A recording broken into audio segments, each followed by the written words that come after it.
you have a handful of devices sitting around you. I'm assuming if you're an average consumer, maybe you only have one. You probably need to charge it every so often. And when you do need to charge it, how do you go about doing that? Do you plug it into the wall? Well, unless your outlets have USB ports, you might need to use one of those, what do they call it, newfangled adapters. Let's see here. I got a few in here. 1 second. There we go. I knew I had one here somewhere. One of these things, right? It plugs in, and then you plug in your USB cable, and you're off to the races. But did you realize that not all of these were created equal? Sometimes you get what you pay for. You may have one of these, and did you know that it could be a fire hazard?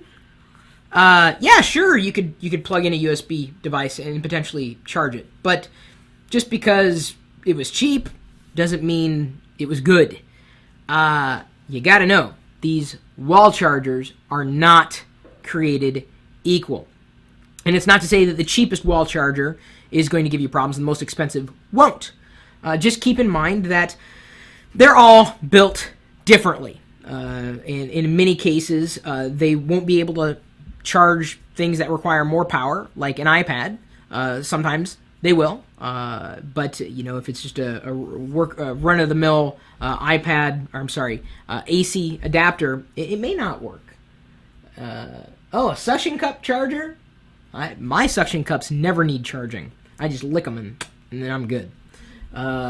So it's less about the wire mess, Carl, and it's more about keeping in mind that the hardware may not be compatible with all your devices. So we've outlined kind of a story behind this. Ron has recently experienced some problems with his wall chargers, and stating that they're not all created equal. So you can take a look at his tale that he's posted in the link that we've provided in the video's description there on lockergnome.com. See, look, there's a link somewhere. You can click it to read.